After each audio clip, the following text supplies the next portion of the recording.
భౌతికమైనటువంటి నీరు, గాలి, ఆహారము ఇవన్నీ కూడా మన శరీరములో మారే విధానం ఏంటంటే రక్తముగా మారుతూ ఉంటుంది.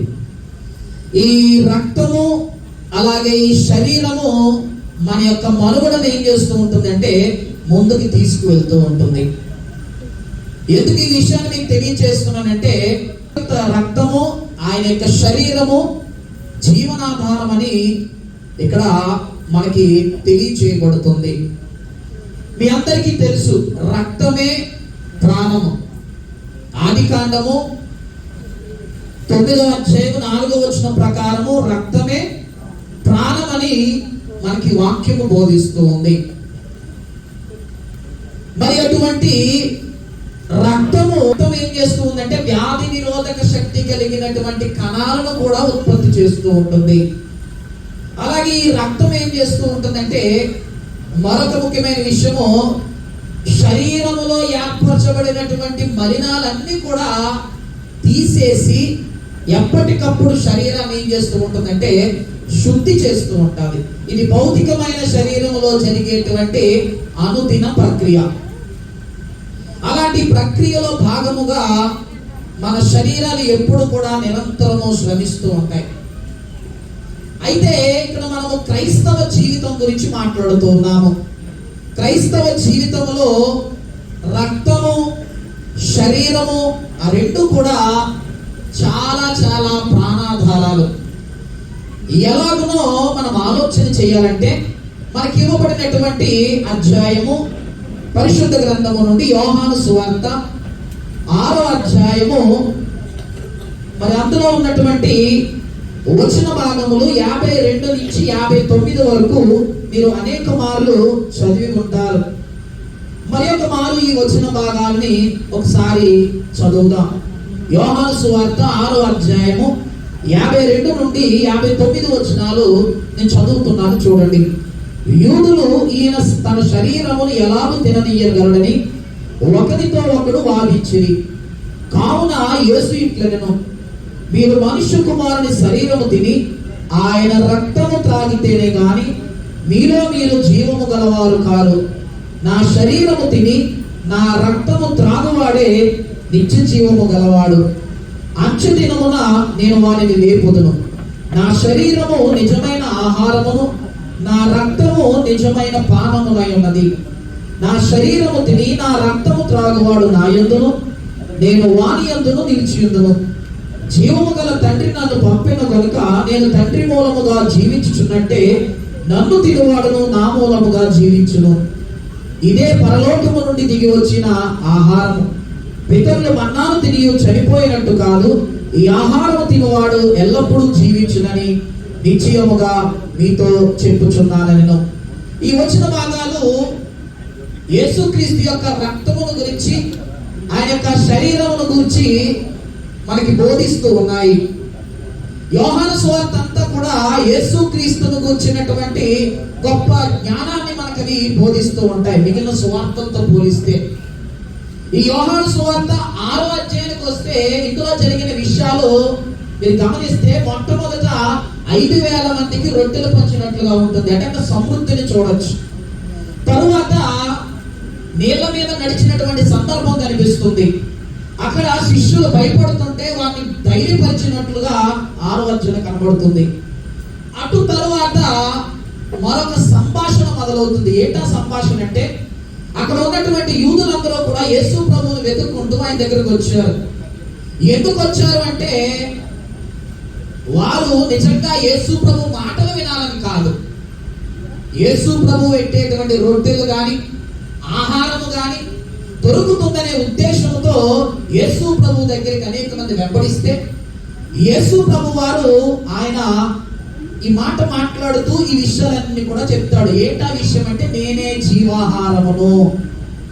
ఆ సందర్భంలో వచ్చినటువంటి భాగమే యేసుక్రీస్తు యొక్క రక్తము, యేసుక్రీస్తు యొక్క శరీరం.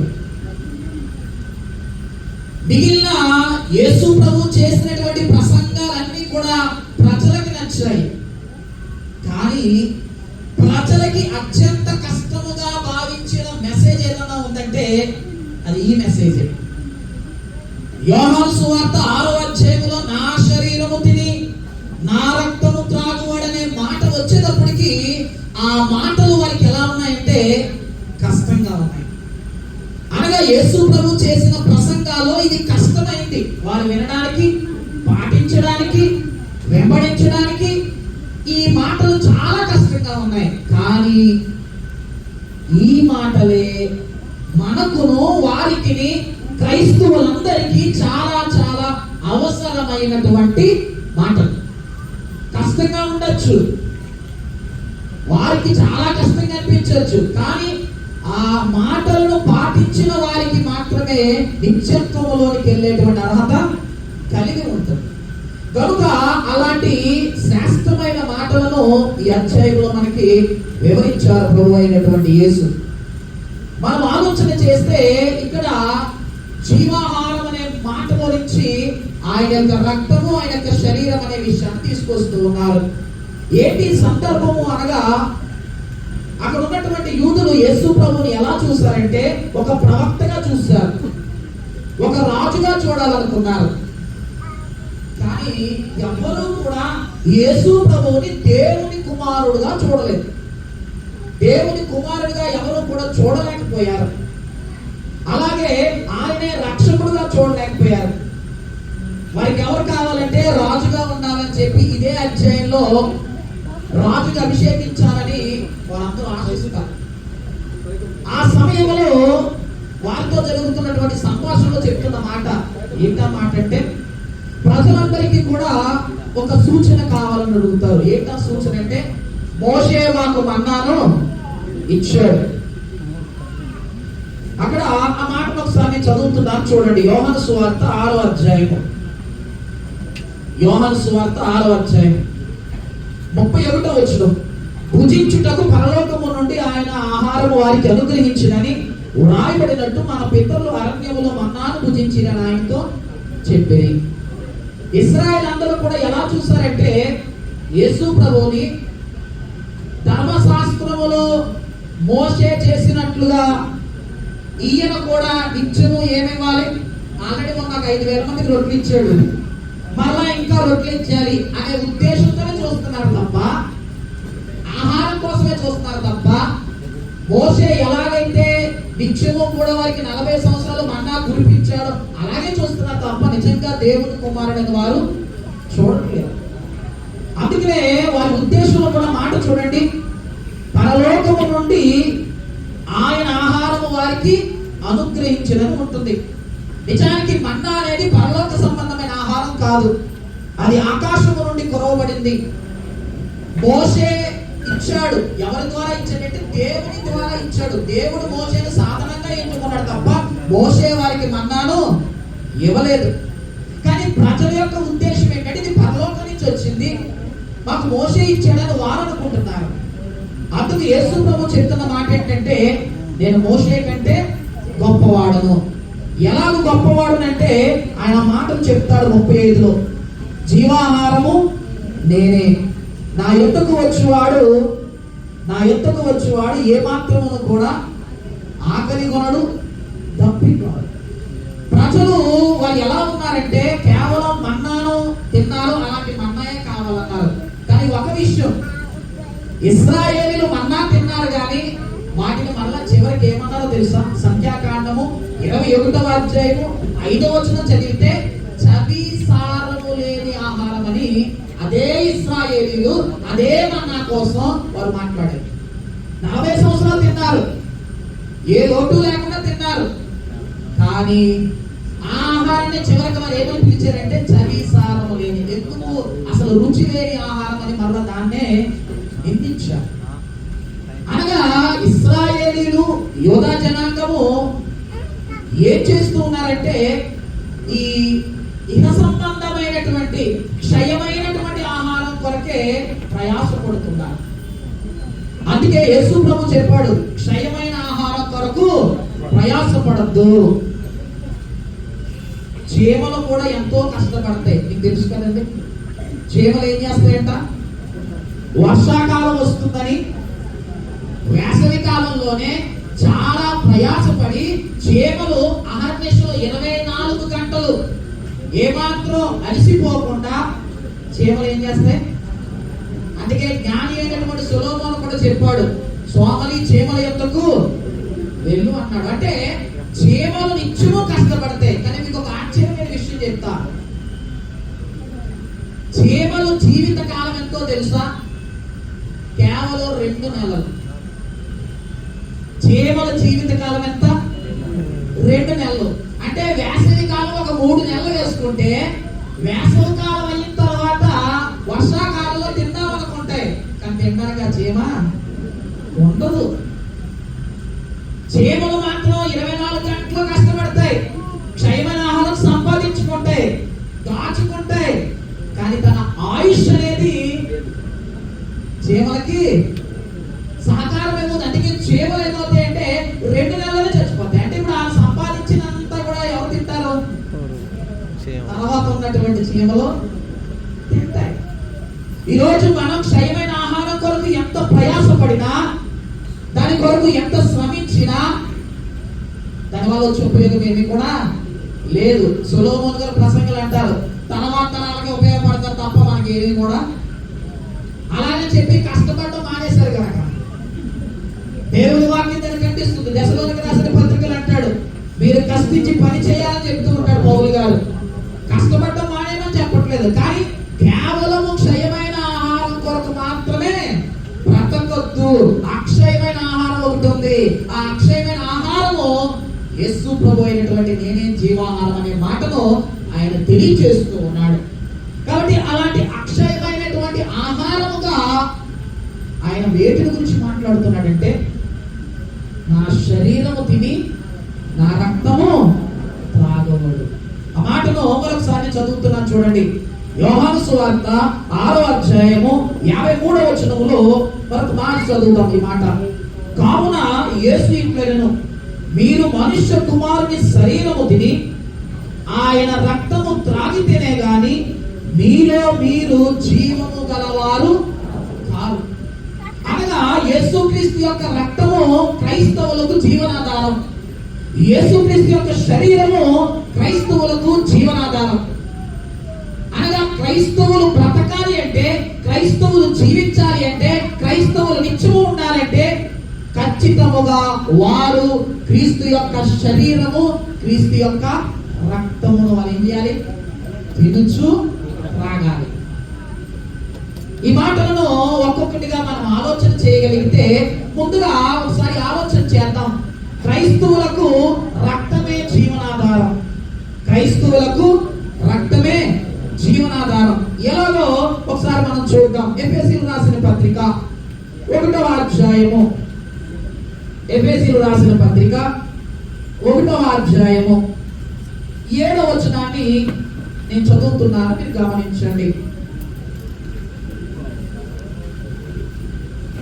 దేవుని కృపా మహదైశ్వర్యమును బట్టి ఆ ప్రియుని యందు ఆయన రక్తము వలన మనకు విమోచనమును, అనగా మన అపరాధములకు క్షమాపణ మనకు కలిగి ఉన్నది.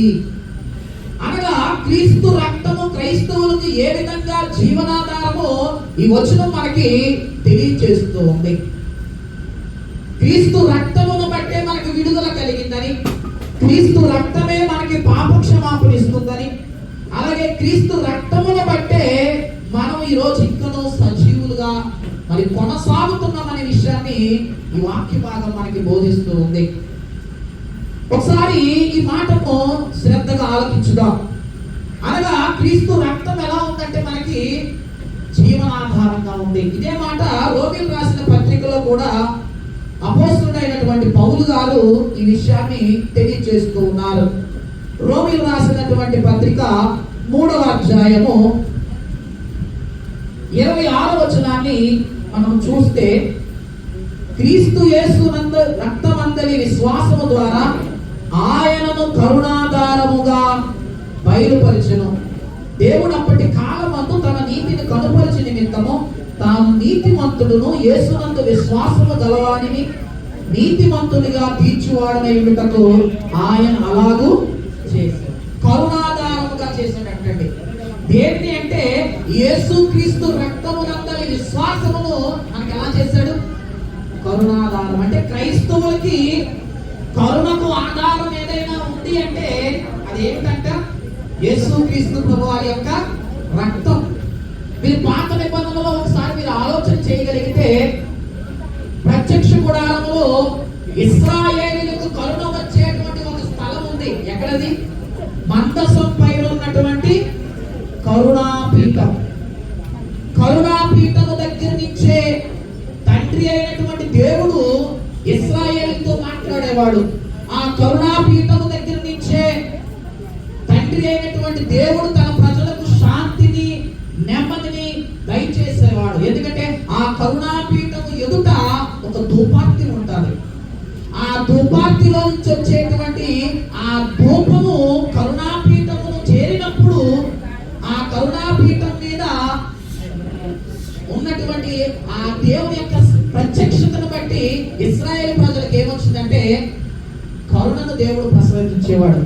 ఎలా వచ్చిందయ్యా ఈ ధూపం అంటే, యాజకుడు ఎవరైతే బలులు అర్పించేవారో ఆ అర్పించినటువంటి ఆ అగ్నిని, పరిమళ ధూప ద్రవ్యాన్ని తీసుకొచ్చి ఆ పరిశుద్ధ స్థలములో ఉన్నటువంటి ఆ ధూప వేదిక మీద అంటించినప్పుడు అక్కడి నుంచి వచ్చే ధూపము అతి పరిశుద్ధ స్థలములో ఉన్నటువంటి మందసం పైన ఉన్నటువంటి కరుణాపీఠాన్ని తాకినప్పుడు దేవుడు వారి పాపములను ఏం చేసేవారంటే క్షమించేవారు. నాదాబు అబీహులు చనిపోవడానికి కారణం ఏంటంటే వారు వేరొక అగ్నిని, అంటే ఆ ధూపము కరుణాపీఠం మీదకి వెళ్ళినప్పుడు అది వారికి ఉగ్రతగా మారింది. అందుకే దాన్ని కరుణాపీఠం అని 2 కెరూబులు దాన్ని ఏం చేస్తూ ఉంటాయంటే కాపాడుతూ ఉంటాయని మందసము యొక్క వివరణలో ప్రత్యక్ష గుడారములో దేవుని వాక్య భాగం వివరిస్తారు. ఎందుకు ఈ విషయాన్ని తెలియజేస్తున్నానంటే ఆనాడు ఇశ్రాయేలు ప్రజలు ఆ కరుణాపీఠము ఆధారముగా వారు ఏం పొందుకున్నారు? కరుణను పొందుకున్నారు, నెమ్మదిని పొందుకున్నారు, వారి పాపములకు క్షమాపణ పొందుకున్నారు, విడుదల పొందుకున్నారు. వారు దేవుని ప్రజలుగా కొనసాగించబడ్డారు. ఈరోజు యేసుక్రీస్తునందరి రక్తము ద్వారా వచ్చినటువంటి విశ్వాసము ద్వారా ఈ రక్తము మనకి ఎలా ఉంది? ఈరోజు కరుణాధారముగా ఉన్నదని దేవుని వాక్యం మనకి తెలియజేస్తుంది. ఈరోజు క్రైస్తవులకు జీవనాధారము రక్తము అనే మాటను మనము ఆలోచన చేస్తున్నాం. కనుక అటువంటి కరుణాధారమైనటువంటి యేసుక్రీస్తు రక్తమునందరి మనకి విశ్వాసము కలిగి ఉండాలి. ఆయన యందు మనం నమ్మిక ఉంచాలి. ఆనాడు యూదులు రొట్టెల కోసం నమ్మికించారు, ఇశ్రాయేలీయులు అద్భుతాల కోసం చూస్తారు. ఈ రోజు సంఘములో ఉన్న మనము కూడా క్రైస్తవులుగా ఇహ సంబంధమైన క్షయమైన వాటి కొరకు మాత్రమే కాక ఆత్మ సంబంధమైన వాటి కొరకు మన యొక్క కరుణకు కారణమైనటువంటి ఆ యేసుక్రీస్తు రక్తము కొరకు ప్రతి క్రైస్తవుడు వారు జీవించాలని దేవుని వాక్యం మనకి తెలియజేస్తుంది. కనుక ఆయన రక్తము విమోచనను అలాగే కరుణాధారమును కూడా దేవుడు మనకి దయచేస్తాడు. అలాగే మూడవది చూద్దాం. క్రీస్తు రక్తము ఏ విధంగా మనకి జీవనాధారమో మూడో విషయాన్ని ఆలోచన చేస్తే క్రీస్తు రక్తము మనకి పాప క్షమాపణ దయచేస్తుంది. ఏంటిస్తుంది? పాప క్షమాపణ. మనకి ఈ వచన భాగం అందరికీ తెలుసు. యోహాను రాసిన మొదటి పత్రిక 1వ అధ్యాయము 7వ వచనములో ఉన్న వచన భాగము యేసుక్రీస్తు యొక్క రక్తము ప్రతి పాపము నుండి మనలను పవిత్రులుగా చేయును. అనగా ఒకసారి ఆలోచన చేయండి. మన క్రీస్తే ప్రభువు. క్రీస్తే ప్రభు అనగా పరిపాలకుడు. ఆయన అందరికీ ప్రభువుగా ఉన్నాడు. అనగా ప్రతి ఒక్కరికి కరుణాధారముగా, ప్రతి ఒక్కరి పాపములకు క్షమాపణగా ఆయన రక్తాన్ని ఏం చేశాడంటే ఆయన చింతించాడు. అందుకే ఈ టైటిల్ చూడండి, యేసుక్రీస్తు యొక్క రక్తము శరీరము. అనగా ఈ మాట మనకి ఏం తెలియజేస్తుందంటే యేసు ప్రభు వారు మానవుడుగా ఆయన ఈ భూమి మీదకి వచ్చాడని చెప్పడానికి ఆయన రక్తము ఆయన శరీరమే ఒక సాక్ష్యం. అంటే ఆయనలో రక్తము శరీరము యేసు ప్రభు యొక్క మానవ విధానాన్ని, భూమి మీద మానవుడిగా జన్మించినటువంటి విధానాన్ని తెలియచేస్తుంది. అందుకే యేసు ప్రభు చంపినప్పుడు ఆయన నుంచి రక్తము అలాగే నీరు వచ్చిందని మనం చూడొచ్చు. ఇక్కడ విషయాన్ని మనం ఆలోచన చేస్తే యేసుక్రీస్తు రక్తము ప్రతి పాపము నుండి, మళ్ళా గుర్తుపెట్టుకోండి, ప్రతి పాపము నుండి, ఎంత ఘోర పాపి అయినప్పటికీ, ఆఖరికి పౌలు గారు అంటారు, ప్రధాన పాపినైనటువంటి నన్ను కూడా, అనగా యేసు రక్తము ప్రతి పాపము నుండి మనల్ని ఏం చేస్తుందంటే పవిత్రులుగా చేస్తుంది. అసలు యేసు రక్తమే ఎందుకు చేయాలి అంటే, అలాంటి పరిశుద్ధ రక్తము, అలాంటి పవిత్ర రక్తము ఈ భూమిని ఎప్పుడు ఎక్కడా కూడా ఎవరిలో కూడా లేదు. ఆదాము మొదలుకొని ఇప్పటి వరకు కూడా ప్రతి ఒక్కరి రక్తములో అపరాధము, పాపములు చేరితే ఉంది. కానీ యేసు రక్తములో ఏం లేదంటే పాపము లేదు. అందుకే ఆయన పాపరహితుడు. ఆయనలో పాపం అంటూ ఏది కూడా లేదు. ఆయనలో పాపము లేదు కనుకనే ఆయన రక్తము ప్రతి పాపమును కూడా ఏం చేయగలుగుతుందంటే శుద్ధి చేయగలుగుతుంది. కానీ ఈరోజు లోకంలో చాలా మంది మరి బయట వ్యక్తులు, మీకు తెలుసు, బహుశా గరికపాటి నరసింహమూర్తి, ఆయన ఒక స్టేట్మెంట్ ఇచ్చాడు, మీరు విన్నారో లేదో నాకు తెలియదు. చాలా గౌరవంగా యేసు ప్రభు గురించి మాట్లాడుతున్నట్టు, వ్యభిచారము చేత పట్టబడిన స్త్రీ సందర్భంలో ఆయన చాలా గౌరవంగా మాట్లాడుతున్నట్లు, చాలా మెచ్చుకుంటున్నట్లు, వ్యభిచారం చేత పట్టబడిన స్త్రీలు కూడా అమ్మా అని పిలిచాడని చెప్పి చివరిలో మాట నిచ్చాడు. ఆయన చాలా తెలివైన అవధాని. ఏమన్నాడంటే, నేను కూడా నిన్నేమీ చేయను, ఎందుకంటే నాలో కూడా పాపం ఉందనే ఒక స్టేట్మెంట్ బయటకి ఇచ్చాడు. చాలా మంది యేసు ప్రభువుని మెచ్చుకున్నారని అందరూ స్టేటస్ ఇచ్చారు. కానీ అందులో ఉన్న విషయం ఏంటో తెలుసా? యేసు ప్రభువుని పాపిగా చిత్రించాడండి ఆయన. అనగా లోకం అంతా కూడా యేసు ప్రభువుని ఎలా చూడాలో చూస్తుందని పాపిగా చూడాల్సింది. ఎందుకంటే అందరూ పాపులుగా ఉన్నారు, పరిశుద్ధుడైన వ్యక్తి యేసు ఒక్కడే ఉన్నాడు కనుక ఆయనను కూడా పాపిగా మార్చాలని లోకం అంతా కూడా శత విధాల ప్రయత్నం చేసింది. దానికి సమాధానం కూడా చాలా మంది ఇబ్బంది పడ్డారు. దానికి సమాధానము అదే అధ్యాయంలో ఉంది. ఒకసారి మీరు చూడగలిగితే యోహాను సువార్త 8వ అధ్యాయము, యోహాను సువార్త 8వ అధ్యాయము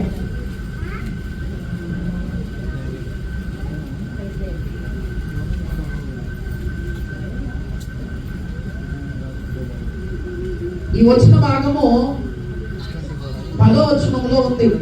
యేసు తల ఎత్తి చూచి, అమ్మవారు ఎక్కడున్నారు, ఎవరినో మీకు శిక్ష విధింపలేదని అడిగినప్పుడు ఆమె, లేదు ప్రభువా నేను.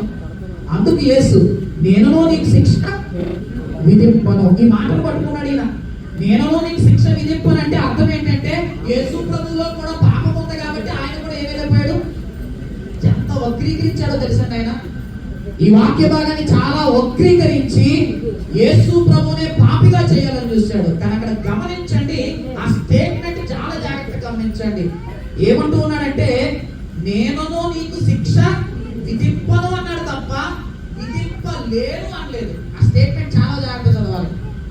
నేనును నీకు శిక్ష విధింపను అన్నాడు తప్ప విధింపలేను అనలేదు. విధింపలేను అంటే అర్థం ఏంటి? నాలో పాపం ఉంది కనుక నేను విధించలేను అన్నాను. కానీ ఇక్కడ ఏముంది? నేనును శిక్ష విధింపను అంటే అర్థం ఏంటి? శిక్షించగలను కానీ నేను శిక్షను అమలు చేయను. ఈ మాటలు వక్రీకరించి యేసు ప్రభువునే పాపిగా చేయాలని చూశారు లోకం. కాబట్టి లోకంలో ఈరోజు ఎక్కువైపోయాయండి. ఏమైపోయి 1 minute షార్ట్స్, స్టేటస్ అందరూ కూడా ఏం పెడుతున్నారంటే ఈ మధ్య 1 minute షార్ట్స్, షార్ట్ మెసేజ్. అది రైట్ రాంగ్ ఏమి ఆలోచించకుండా దాన్ని మనం ఏం చేస్తున్నామంటే ప్రాసెస్ లోకి వెళ్ళిపోతున్నాం. అసలు అది వాక్యానుసారమా, అసలు యేసు ప్రభు యొక్క దైవత్వాన్ని తప్పుగా చూపిస్తుందనే ఆలోచన లేకుండా చాలా మంది ఈరోజు ఏమైపోతున్నారంటే వాటికి ఆకర్షితులు అవుతున్నారు. ఇలా జాగ్రత్తగా దేవుని వాక్యాన్ని పరిశీలన చేసి సత్యమైన రీతిలోనే మనము అది ముందుకు తీసుకువెళ్ళాలి. ఇక్కడ ఇలాంటి వ్యక్తులు వస్తారని యేసుకు ముందే తెలుసు. అందుకే అదే అధ్యాయంలో అదే అధ్యాయంలో 45వ వచనములో 46వ వచనములో ఒక మంచి స్టేట్మెంట్ ఇచ్చాడు యేసు ప్రభు. ఏమిచ్చాడు? నా యందు పాపం ఉన్నదని నీలో ఎవడు స్థాపించగలడు? ఎందుకంటే ఇలాంటి అవధానులు వస్తారు, ఇలాంటి వక్రీకరించే వాళ్ళు వస్తారు, యేసునే పాపిగా చేస్తారని ఆయనకి ఎప్పుడు తెలుసు కనుక అదే అధ్యాయంలో ఆయన ఒక ఛాలెంజ్ చేశాడు. Open challenge. ఆ ఛాలెంజ్ ఏంటో ఓపెన్ ఛాలెంజ్ అంటే, నాలో పాపం ఉన్నదని నీలో ఎవడు స్థాపించగలడు. అంటే అర్థం ఏంటి? నాలో పాపం ఉన్నదని ఎవరు కూడా స్థాపించలేరు. ఆకాశములు భూమి కట్టించిన ఆయన వాక్యము ఎన్ని తరాలు మారినా, ఎంతమంది అవతారాలు వచ్చినా, ఎంతటి జ్ఞాని అయినా యేసు పరిశుద్ధుడు. ఆయన రక్తము పరిశుద్ధమైన రక్తము. ఆయన రక్తము ప్రతి పాపము నుండి మనలను పవిత్రులుగా చేస్తుంది. అంటే ఈరోజు క్రైస్తవునికి జీవనాధారము అనగా పాప క్షమాపణకి మూలం ఏదన్నా ఉందంటే అది యేసు యొక్క రక్తం. అలాంటి విలువైనటువంటి రక్తాన్ని ఈ లోకములో మన కొరకైనా చిందించాడు. ఏ పాపము లేని వాడు మనందరి కొరకు పాపిగా చేయబడి ఆయన కల్వరి శిలువలో ఆయన ఏమయ్యారంటే మరణించిన ఆ కల్వరి శిలువలో కాచిన రక్తమే ఈ రోజు మన పాపములన్నిటినీ కూడా ఆయన ఏం చేస్తుందంటే క్షమిస్తూ ఉంది. కనుక ఒకసారి ఆలోచన చేద్దాం. యేసుక్రీస్తు యొక్క రక్తము క్రైస్తవులకు ఎలా జీవనాధారం అంటే, ఒకటి మనకి విమోచన కలిగింది, 2 కరుణాధారంగా ఉంది, 3 పాప క్షమాపణను దయచేస్తుంది, అలాగే 4 పరిశుద్ధపరుస్తుంది. ఇందాక మీకు ఒక మాట చెప్పారు. మన శరీరంలో ఏదైనా వ్యర్థ పదార్థాలు కానీ చనిపోయిన ఏమైనా కణాలు ఉంటే రక్తం అన్ని కూడా ఏం చేస్తుంది తెలుసండి? ప్రతి భాగాన్ని నుంచి ఫిల్టర్ చేసేసి బయటికి పంపించేస్తుంది. రక్తం ఏం చేస్తుందంటే మన శరీరం ఎప్పుడు కూడా ఆరోగ్యంగా ఉండడం కోసం శరీరానికి వ్యతిరేకమైన ప్రతి దాన్ని కూడా ఏం చేస్తూ ఉంటుందంటే తీసి పారేస్తూ ఉంటుంది. అనగా పరిశుద్ధపరిచేటువంటి లక్షణము యేసు రక్తములో ఉంది. హెబ్రీయులకు రాసిన పత్రిక 10వ అధ్యాయము 29వ వచనంలో ఈ మాటను మనం చూడొచ్చు. హెబ్రీయుల పత్రిక 10వ అధ్యాయము 29వ వచనం, ఇట్లుండగా దేవుని కుమారుని పాదములతో తొక్కి తాను పరిశుద్ధపరచబడుటకు సాధనమైన నిబంధన రక్తము. అనగా రక్తం ఏం చేస్తుంది? పరిశుద్ధపరచబడడానికి సాధనంగా ఉంది అని చెప్తూ, అపవిత్రమైనదిగా ఇచ్చి కృపకు మూలము ఆత్మను తిరస్కరించిన వాడు ఎంత ఎక్కువైన దండకు పాత్రగా ఎంచబడి మీకు తోచును. కాబట్టి ఒకసారి ఆలోచన చేద్దాం. పరిశుద్ధపరచడానికి యేసు రక్తం ఏం చేస్తుందంటే సాధనంగా ఉంది. ఈరోజు అలాంటి విలువైనటువంటి జీవనాధారాన్ని దేవుడు మనకు ఉంచాడు క్రైస్తవులకి. ఇది క్రైస్తవులకు మాత్రమే. ఎందుకంటే క్రీస్తు రక్తములో కడగబడిన వారు క్రైస్తవులు కనుక. ఒకసారి మరొక వచన భాగము 13వ అధ్యాయము 12వ వచనంలో కూడా ఇలాగనే మనకు చూడొచ్చు. కావున యేసు కూడా తన స్వరక్తము చేత ప్రజలను పరిశుద్ధపరచుటకే గవిని వెలుపుట శ్రమ పొందెను. ఇది ప్రత్యక్ష కూడాను సందర్భంలో మాట్లాడుతూ ఆయన కూడా తన రక్తము చేత మనందరినీ పరిశుద్ధపరచాలని ఆయన అందరి కొరకు ఆయన చనిపోయాడు. ఈరోజు క్రీస్తు రక్తం మనకు ఒక జీవనాధారం, లివింగ్ సోర్స్ అని మనకు తెలియజేస్తూ ఉంది.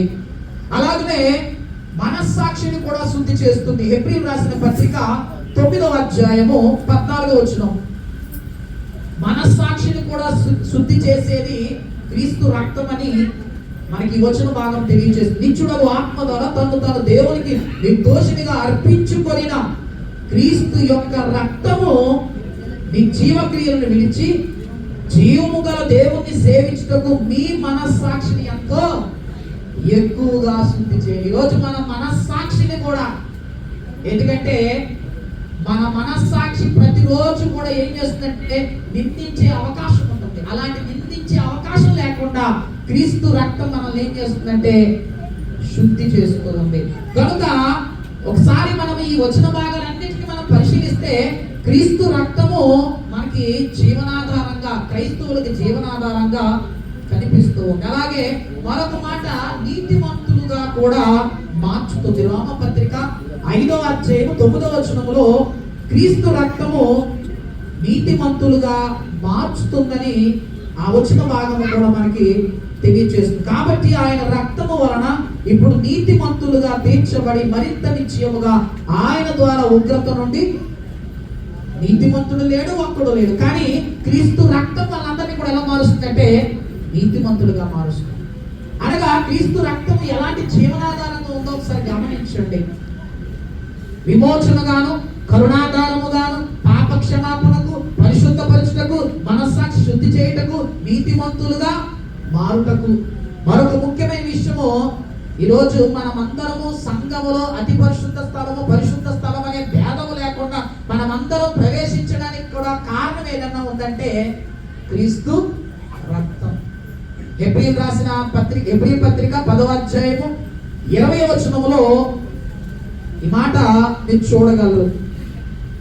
మనము ధైర్యముగా ప్రవేశిస్తున్నాము.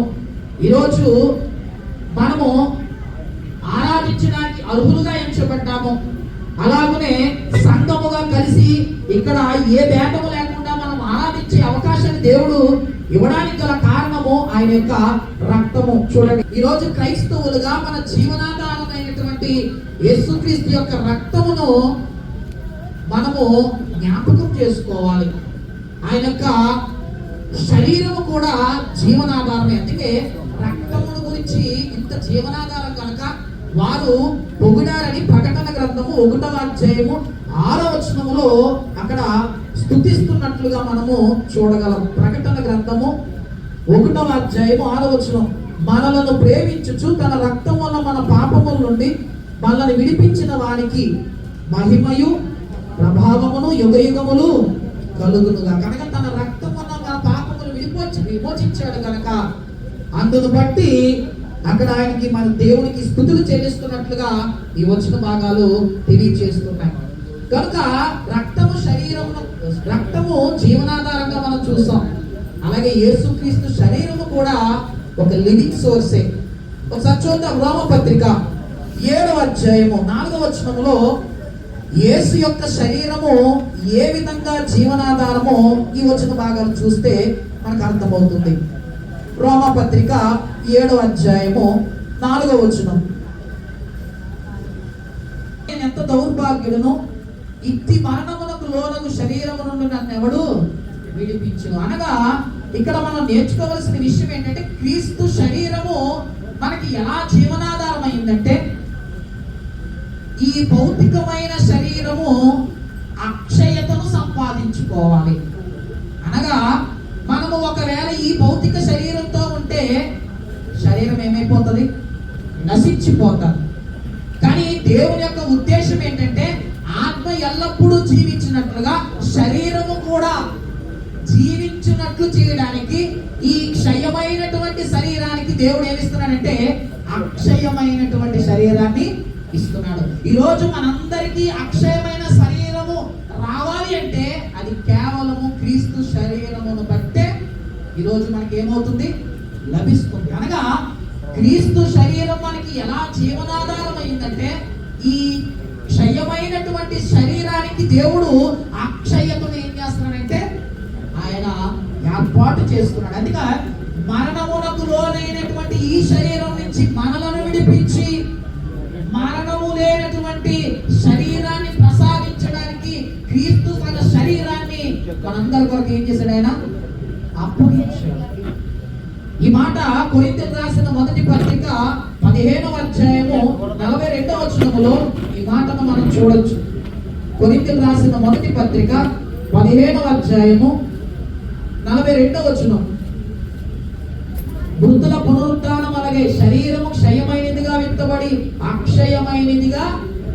అనగా ఈరోజు మన శరీరమునకు క్రీస్తు శరీరము ఎలా జీవనాధారమైందంటే ఈ క్షయమైనటువంటి శరీరము చనిపోయి పాతి పెట్టబడిన తర్వాత క్రీస్తును బట్టి మరలా మనకి అక్షయమైన శరీరాన్ని దేవుడు దానికి ధరింప చేస్తాడు. ఆ మాట క్రింద ఉంది చూడండి, 15వ అధ్యాయము 53వ వచనములో ఈ మాటను చూడొచ్చు.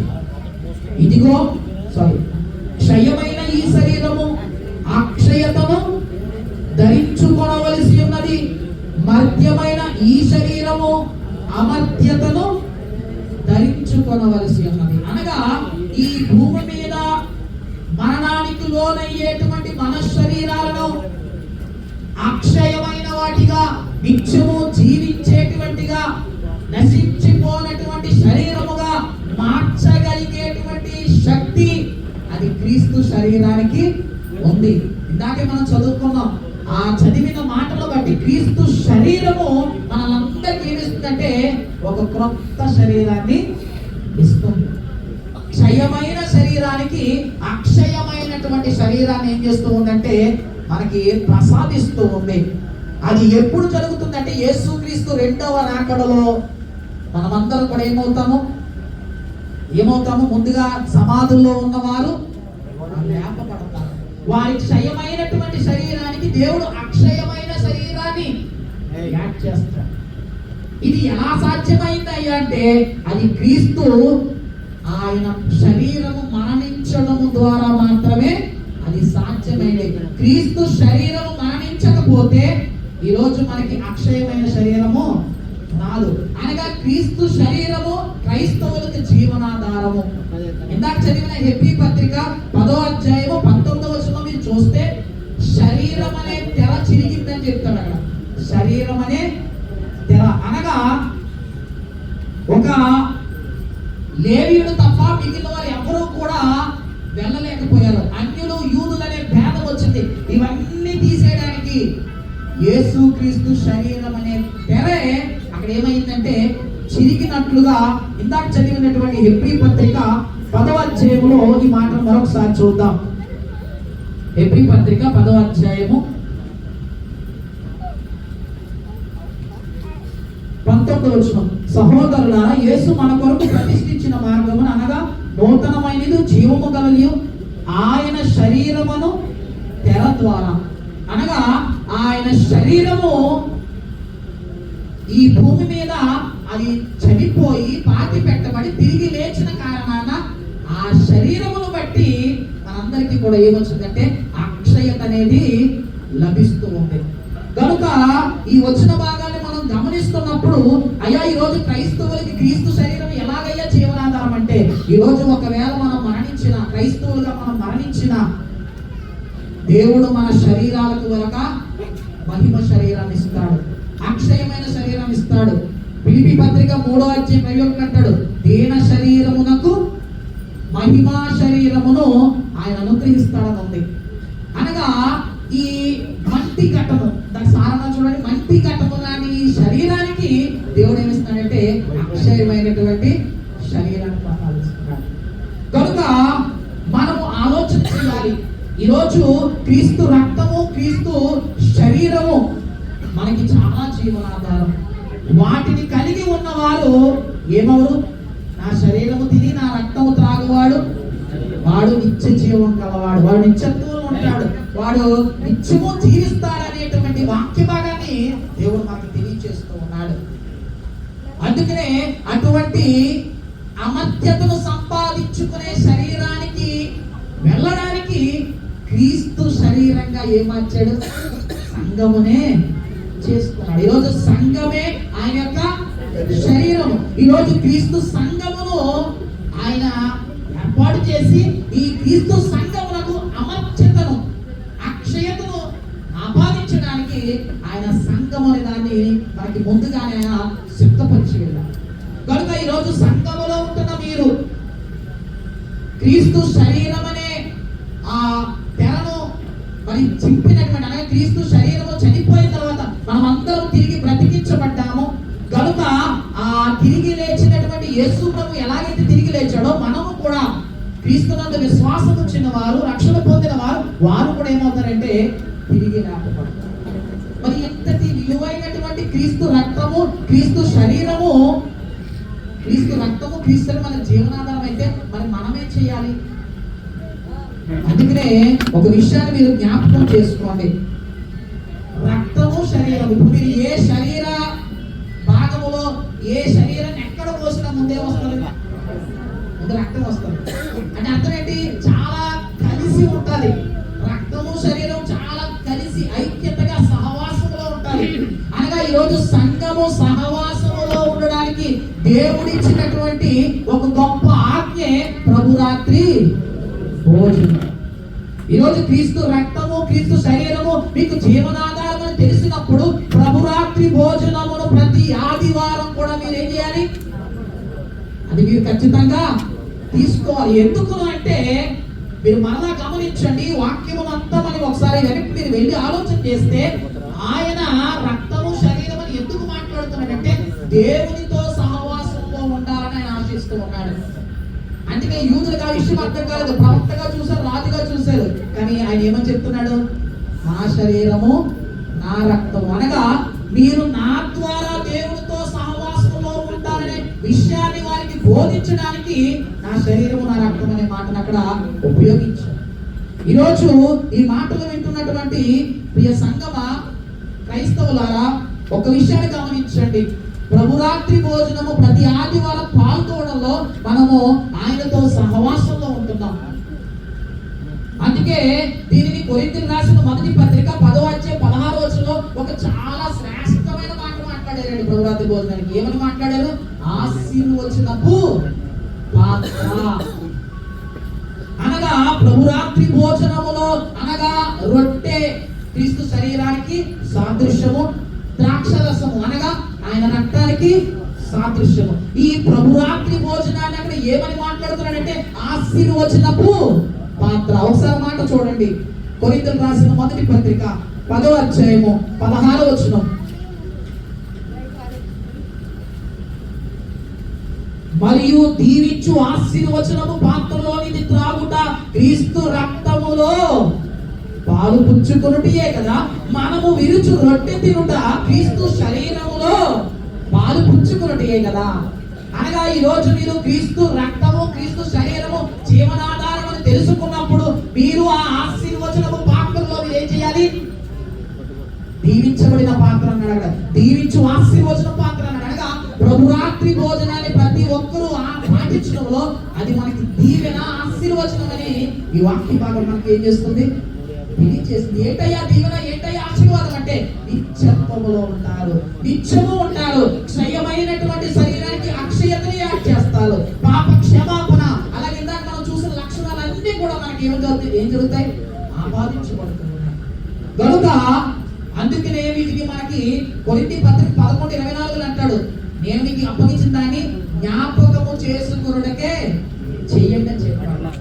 అందుకే మీరు గమనించండి, ప్రత్యక్ష గుడారంలో మందసములో ఏ పాత్రలు ఉంచాడో తెలుసా? మన్నా పాత్రలు ఉంచాడండి. మందసములో మన్నా పాత్రలు ఎందుకు ఉంచాడంటే వారిని పోషించిన ఆహారానికి గుర్తుగా, జ్ఞాపకార్థంగా మన్నా పాత్రలు ఎందులో ఉంచాడంటే మందసములో ఉంచాడు. ఈరోజు సంఘములో జ్ఞాపకార్థముగా దేవునితో సహవాసం చేసేటువంటి ఒక భాగమే ప్రభురాత్రి భోజనం. క్రీస్తు రక్తము, క్రీస్తు శరీరం, ఆశీర్వచనము పాత్రది. ఎందుకంటే ఆయన మనందరి కొరకు ఆయన శ్రమ పాత్రము, అంటే శ్రమ అనే గిన్నెను ఆయన తాగి మనందరికి దీవించినటువంటి గిన్నెలోకి మనకి ఇచ్చాడు. ఇలాంటి గొప్ప ప్రేమ, గొప్ప విడుదల, గొప్ప ఆశీర్వాదాన్ని యేసు ప్రభు వారు మనకి అనుగ్రహించారు. కాబట్టి సంఘమైనటువంటి ప్రతి వారం కూడా ప్రతి ఆదివారం వెళ్ళి ప్రభురాత్రి భోజనాన్ని ఏం చేయాలి? తీసుకోవాలి. క్రీస్తు సంఘం మాత్రమే చేస్తాయి, వేరే సంఘం ఏది కూడా చేయదు. కానీ ఈరోజు ప్రతి ఆదివారం రమ్మంటే ఎలా ఉంటుంది మనందరికి? చాలా కష్టం. అక్కడ యేసు ప్రభు నా శరీరం తిని నా రక్తం తాగంటే నాకు కష్టంగా ఉందంట.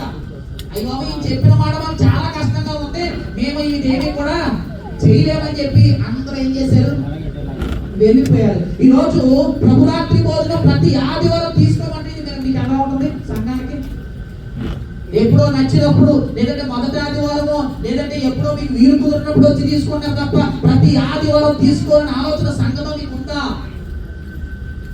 మన జీవనాధారం అని, క్రైస్తవులకి జీవనాధారం అని ఖచ్చితంగా సంఘంలో ఉన్న ప్రతి వారు, బాప్తిసం పొందిన ప్రతి ఒక్కరు చనిపోయే వరకు ఏ ఆదివారం కూడా ఏం చేయకూడదు? మానకూడదు. నువ్వు ఎక్కడున్నా కానీ, కొండల్లో ఉన్నా, లోయల్లో ఉన్నా, ఎక్కడున్నా కానీ ఖచ్చితంగా ప్రభురాత్రి భోజనాన్ని ఏం చేయాలి? తీసుకోవాలి. ఆశీర్వచన పాత్రలో మీరు చెయ్యి వేయాలి, ఆ దీవించే పాత్రలో మీరు చెయ్యి వేయాలి. ఎందుకంటే అది మన జీవనాధారంగా దేవుడు మనకి అనుగ్రహించాడు. ఎందుకంటే ఎవరైతే ఇలా చేస్తారో ఆయనలో వారిలో ఆయన నిలిచి ఉంటారు. ద్రాక్షవల్లి ఎందుకు పోల్చకంటే ద్రాక్షారసం అనగా రక్తానికి సాదృశ్యం, అనగా క్రీస్తుతో సహవాసంలో ఉండడానికి ఇది ఖచ్చితంగా ప్రతి ఒక్కరూ కూడా చెయ్యాలని దేవుని వాక్యం చెప్తుంది. అందుకే పౌలు గారు చాలా సార్లు మాటలు మాట్లాడాడు. మీలో ఉన్న, అలాగే మీలో క్రీస్తు అని, మీలో మనలో అనే ఒక మాటలు ఎక్కువగా మాట్లాడుతాడు. ఎందుకంటే మనము దేవుడితో నిత్యము కూడా సహవాసంలో ఉన్నాం. కానీ ఈరోజు చాలా మంది క్రైస్తవులు బాప్తిస్మం పొంది చాలా నిర్లక్ష్యంగా ఉంటున్నారు. చాలా ప్రభురాత్రి భోజనం అంటే చాలా తేలిగ్గా తీసుకుంటున్నారు, లెక్కలేని తనంగా ఉంటున్నారు. కానీ సంఘము, ప్రతి క్రైస్తవుడు బాప్తిస్మం పొందిన వారు ఆలోచన చేయండి. మీరు ఎంతకాలం మానేశారు ఇలాంటి ఆశీర్వచన ప్రాంతంలో? ఎంతకాలం మానేశారు మీ జీవనాధారమైన క్రీస్తు రక్తాన్ని, ఆయన యొక్క శరీరాన్ని? అక్కడ యూదులు కూడా ఈ మాట చెప్పగానే ఇది కఠినమైన మాటని చెప్పి వాళ్ళందరూ ఏం చేశారు? వెళ్ళిపోతుంటే యేసు ప్రభు ఏమన్నాడు? అయ్యే వెళ్ళిపోకంటే రెండు పిలిచాడా? ఎవరిని కూడా వెళ్ళిపోండి అన్నాడు. శిష్యులు అడిగాడు, అయ్యా మీరు కూడా వెళ్ళిపోతారా? వెళ్ళిపోండి అన్నాడు. అంటే అర్థం ఏంటి? ఆయన బతికిరాట్లేదు, ఎందుకంటే ఆయన చేయాల్సిందంతా చేసేసాడు. ఈ రోజు మీరు వెళ్ళిపోతారంటే నష్టపోయేది మీరే. కానీ 12 మంది శిష్యులు ఏమన్నారు? పేతురు ఏమన్నాడు? అయ్యా మేము ఎక్కడికి వెళ్తాము? నిత్య జీవం కలిగిన మాటలు మీ దగ్గర ఉన్నాయి, మేము ఎక్కడికి కూడా వెళ్ళమన్నారు. కాబట్టి ఈ సంగమా, క్రీస్తు సంగమా, మీరు నిత్యము ఆయన ఆరాధిస్తూ ప్రభురాత్రి భోజనాన్ని పాటిస్తూ ఆయనతో సహవాసం చేస్తూ ఆయన నంటి పెట్టుకుంటే ఖచ్చితంగా మీరు ఫలిస్తారు. ముఖ్యంగా ఎవరైతే చేస్తారో వారి నిత్యత్వంలో కూడా ఉంటారు. అతి కృప దేవుడి అందరికీ దయచేయుగాక.